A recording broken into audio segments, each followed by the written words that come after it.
Frequency Matters, the RF Microwave Update Series. I'm Pat Hindle, and I'm here with my new co-host, Del Pearson. In this episode, we're going to continue our coverage of the May IMS and plus space and satellite themed issue. The space and satellite content is in a special focus section, and that gets carved out as an ebook for you can download that separately. And as a reminder, the cover feature is Overcoming the Limitations of Modern Signal and Spectrum Analyzers, a look into the future, and that's contributed by Rodian Schwartz, so a great article to check out. It looks at the new ways to make measurements for emerging technologies that are not possible today. Also in this issue, we cover the IMS 2025 event, and we have a welcome message from the chair, a bunch of new products, and an overview of the event that I put in there. So we covered the main section of the magazine in the last episode. So Del, what are some of the highlights from the Space and Satellite Special Focus section? Pat, yeah, we had a great special focus this month.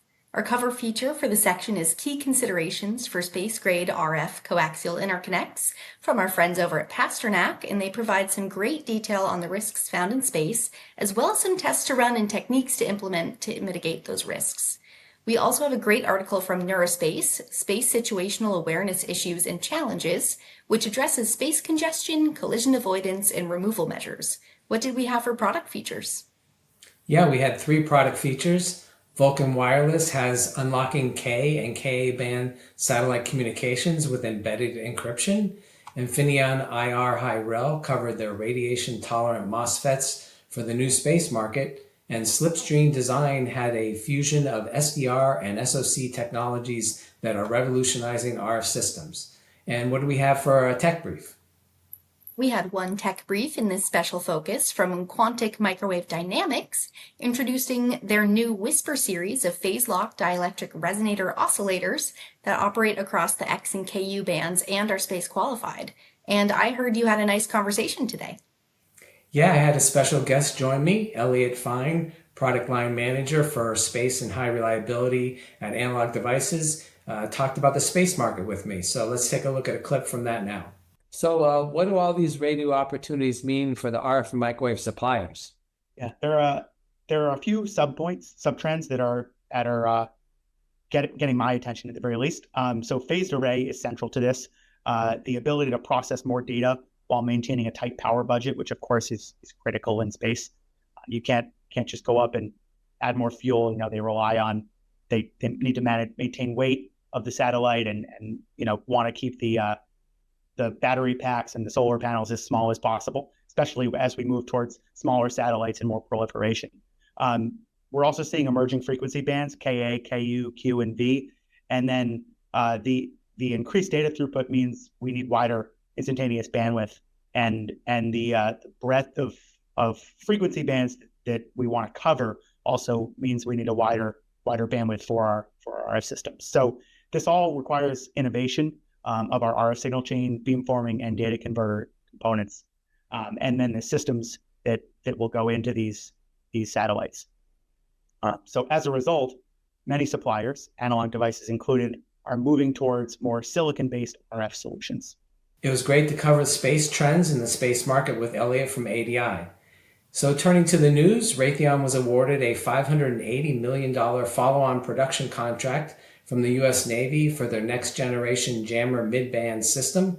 And under this contract, Raytheon will provide additional production of the next generation jammer midband pod shipsets, including pods for the Royal Australian Air Force, as well as spares and support equipment. And this jammer is an airborne attack system consisting of 2 pods containing active electronically scanned arrays, and they radiate in the mid-band frequency range. And the U.S. Navy employs these on the EA-18G Growler to target advanced radar threats, communications, data links, and non-traditional RF threats. And there was another news item that caught my eye. Acoustis Technologies announced that the company has successfully completed the sale of almost all their assets to Tune Holdings Corporation, and this is a subsidiary of SpaceX. So this is good for the employees since they'll be able to retain many of them out of bankruptcy, but very curious what SpaceX will do with this technology. So we'll try to find out more and report back to you. Del, what did you see in the news? I saw a report from Del Oro Group that the radio access network market finally stabilized with its first growth quarter since Q1 of 2023. There are still challenges regarding 5G coverage imbalance and slower data traffic growth, but the full year outlook does remain on track. Strong growth in North America offset the declines in some other parts of the world, including China. Another piece that piqued my interest was invisible charging and personable cars, which of course addressed autonomous cars, but more importantly, especially for those of us up north in the cold, introduced the possibility of invisible charging via magnetic resonance or induction. I plan to keep a close eye on this as it evolves. And Pat, what do we have for upcoming events? So all eyes are on IMS 2025 taking place in San Francisco the week of June 15th. San Francisco and Boston are typically the largest IMS events, both exhibition and attendees, so it'll be interesting to see how this year shapes up. I reviewed the conferences and activities in the last episode, so I thought I'd take a look at the exhibition floor this time. So let's take a look at the floor plan now. So here we have the IMS 2025 floor plan on the website. And as you can see, when you enter and face Folsom Street, you see all the booths. And the beginning booths are a lot of the smaller companies. Microwave Journal is in the 900s right here on the main row at the end of the booth. And then some companies like Mari took the entire row, so that's kind of interesting setup for them. But this is the main aisle with big companies like Keysight, Macom, and Analog Devices took some of the biggest booths, and also Aronia more toward the back.